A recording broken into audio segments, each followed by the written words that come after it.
The camera wars, they kind of never stopped, and with the arrival of Sony over a decade ago, everything really ramped up. But in 2024, are we now finding ourselves in a place where there's absolutely no wars to be had?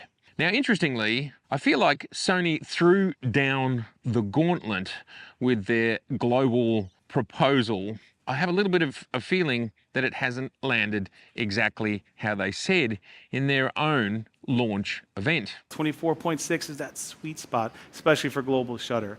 It gives us global shutter without compromise. People said, you're going to compromise ISO, you're going to compromise dynamic range. Well, we overcame that. We're Sony. We're the largest sensor manufacturer in the world. Of course we're going to do it. We're the only ones that can do it.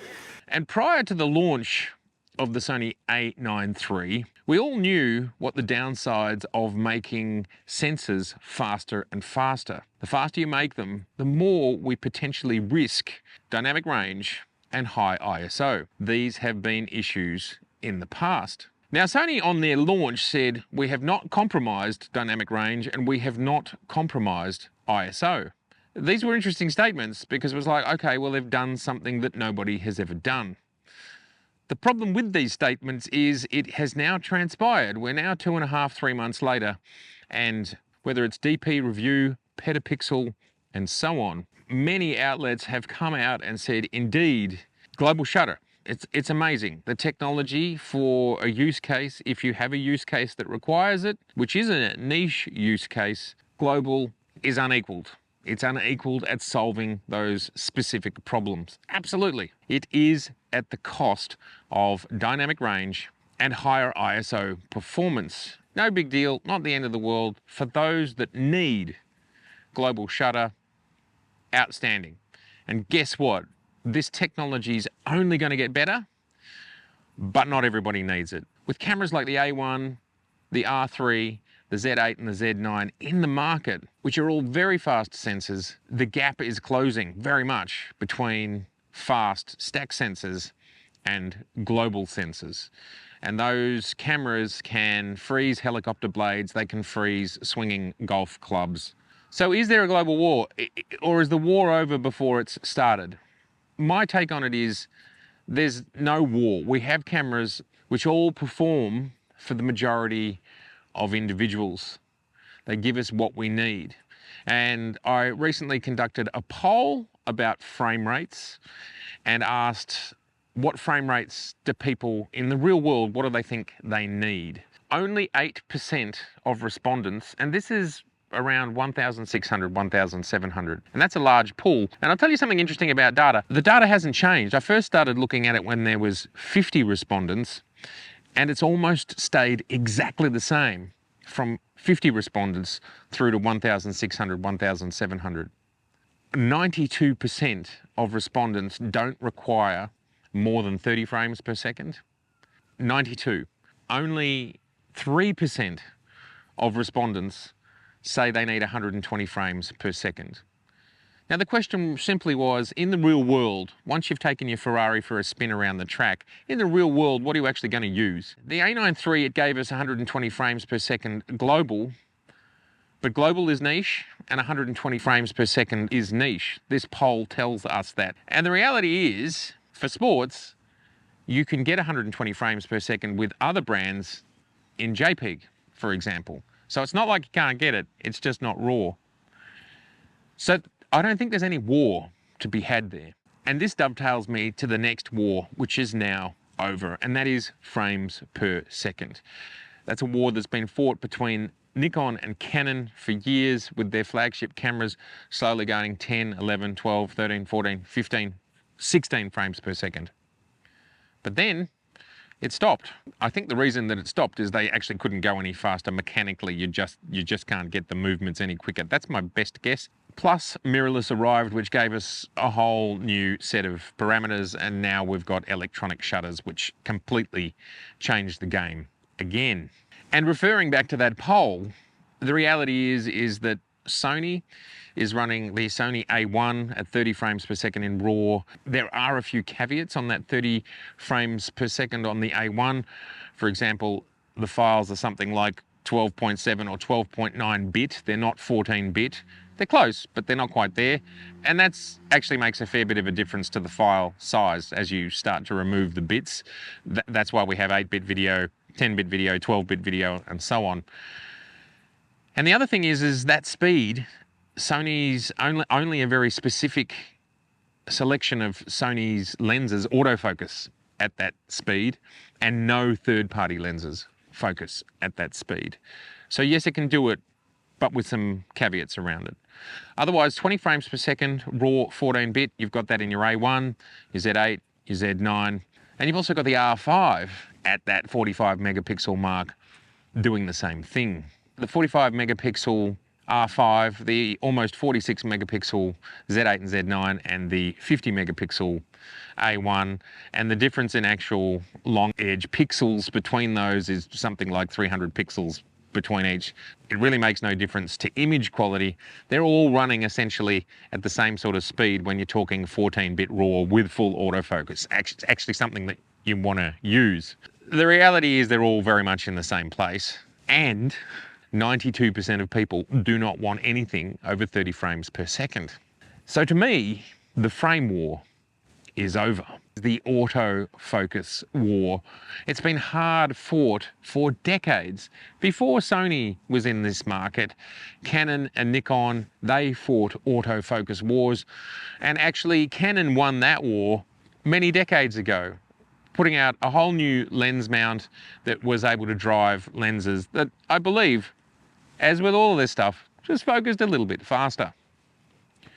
But Nikon then changed the design of their lenses and the motors in their lenses, and they caught up. Sony then brought a whole new level. When we went to mirrorless, it changed what cameras could see and how they did things, and it changed how autofocus systems worked all together. From when the first mirrorless cameras came from Canacone, as in Canon and Nikon, to join Sony, and you can get one of these hats on my store. Click on the links just below this video. There's Canacone hats, yes, rock and roll. When they arrived in the mirrorless space in 2018, that was when they had to start to chase what Sony was up to. Now, Sony's autofocus wasn't great in its first 2 generations, and by Gen 3, yes, very good, undeniable. Canon caught up next, probably around the R5, maybe slightly before the R5. There was some firmware coming, I think, into the Canon R, which was improving it, but not making it at the same level. But of course, Canon got there, we know that for a fact. And we now know that Nikon got there as well with the XP7, Z8, Z9, and ZF.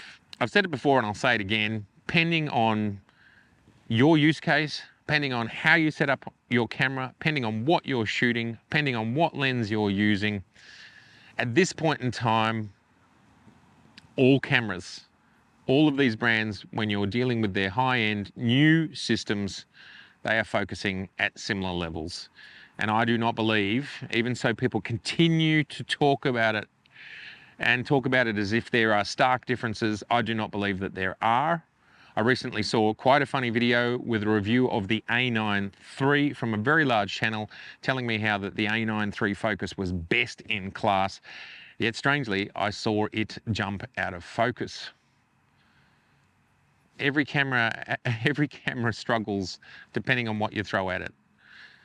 And that's the reality. And if you want to create a scenario to make something fail, you can. The AF wars are absolutely over from my perspective. And finally, we have my favorite. Is it my favorite? It's probably my favorite. And that is the pixel wars. The pixel wars have been fought hard and long. Hard and long. The pixel wars have been fought hard and they've gone for a very long time. And I just do think we've reached a plateau. You might have watched some of my videos in the past when I've talked about this, but that is that I believe the manufacturers, Canon, Nikon, and Sony, have all landed with cameras around a similar point, which is this 45 to 50 megapixels, which there's hardly any difference on the long edge between that if you actually count the pixels. And I believe, based on the fact that photons, they're not going to change size. So unless there's a new major technological shift in how we collect those photons, physics that comes into play as to how many pixels you want to squeeze on a 35mm wafer. Let's just choose 35 as our benchmark. Now, it's not just about collecting the light, because I do think with processing, we're going to be able to continue to improve noisy images, and I think that's already happening. We're already seeing that, not only in Photoshop, but we're seeing it in camera with cameras like the ZF. But there's also issues of formats. Because our mirrorless cameras are video cameras as well, and we've got formats in the world that they need to adhere to make all the ratios work. So for example, we had 1080p, we had 1080p televisions, 4K televisions, 8K televisions. The next step in the industry is 12K, and 12K, if I recall correctly, is somewhere around 80 megapixels. And right now, I think that's too much of a technological step. There's format reasons why we don't want to go any bigger. 45, the sensor that Nikon have and Canon have seem to fit 8K very well. And we see in, I think, the A1 a little bit of a crop when they're doing 8K because their sensor is a little bit more dense. It makes sense from a format size as well. And there's also issues like diffraction. The smaller we make the photo sites, the more diffraction becomes an issue. And what diffraction is as you close down your aperture beyond about 8, when you say on a 60 megapixel camera, like the Sony A7R4 and 5, your image actually starts to become softer as you go 8, 11, 16, and so on. That's a third reason why further pixel density is not helpful. And I think a fourth reason is most of us, and again, manufacturers have to make for the majority of the time, most of us don't need more than 45, 46 or 50 megapixels. We just don't. It's actually a lot. We were all doing great things with 6 and 12 megapixels 10 years ago. 45 is a huge amount for the majority of us. And then there's data handling as well. So it's dealing with not only increased file sizes, but of course with increased frame rates, you're increasing data. So you've got all of these reasons why the megapixel war does not really need to continue. And then now we have on top of this AI, and the fact that AI is allowing us to jump into Photoshop and just say double the size of my image at no penalty. It looks fabulous and it's suddenly double. And it's like using, and another reason is pixel shift. Pixel shift in the ZF is taking you from 24 megapixels to almost 100 megapixels. Yes, it doesn't work in every situation, but it works in some, or you can just use AI. And how long until that AI might be in our actual cameras? So the megapixel war is over, the AF war is over, the frames per second war is over. I'm not sure there's going to be a global war. I don't think it's necessary. I think we've all got cameras that we love and need, and we can choose now. We can choose whether we want to go a slower BSI non-stacked, or we go stacked, or we go global, and they're all just slightly different at different things. And the interesting thing about the global war, one point I wanted to make is that Red and the issue of dynamic range, Red has magically solved. They have just released an 8K global camera, which is the Raptor X, and it has 17 stops of dynamic range. It's outstanding. How they've done this and Sony hasn't, what magic is it? Who makes this sensor? You would think if Sony is making the Red sensor, then why wouldn't Sony allow it to go in an A9 III, because the A9 III is 24 megapixels and this Red camera is somewhere around 45 megapixels, 46 megapixels. Why haven't they done it? My guess is, and it's hard to know, but perhaps Sony don't make the Red sensor. And Sony's statement in their launch was global shutter without compromise. People said, you're going to compromise ISO, you're going to compromise dynamic range. Well, we overcame that. We're Sony. We're the largest sensor manufacturer in the world. Of course we're going to do it. We're the only ones that can do it. But then the Red camera comes out just a couple of months later. Way more diamond. I think the A9 III had come in at something like 12 11 or 12 stops of dynamic range, 17 for the Red. Yes, it's 6 times the price, but it's a cine camera. But we're talking about the technology, and what we'd expect from Sony is for them to give us the best technology. Anyway, I'll leave those thoughts with you. You can contemplate what that all means. I'm not even sure what it all means. I've just started to think about that. But all these wars are over, and I think at the end of the day, it's a super positive thing for the fact that now all camera companies are actually fairly equal at this point in time. And now that they can focus on the things that they want to focus on. So it might be, what sort of software are they going to give us? What sort of connectivity are they going to give us? What lenses are they going to give us? How are they going to continue to improve ergonomics? There's so many more nuanced areas now, which I'm hoping means less crazy headlines, because the crazy headlines aren't helpful anyway. You know, let's get more dynamic range. Let's get better high ISO. Let's get better ergonomics. This is just a little chat. Absolutely fantastic to have you here. I'd love to know your thoughts about all of these different wars ending. Personally, I'm happy about it. I think it's real. And I think really it doesn't matter what system you buy into today, they're all magnificent, and you just choose the one that suits your use case, which is what I was saying 5 years ago when I first started doing this stuff regularly. All right. It's been so good to see you, and if this is your first time here, I would love to see you again, so please do subscribe, please share, and please like. Now I will go into the darkness.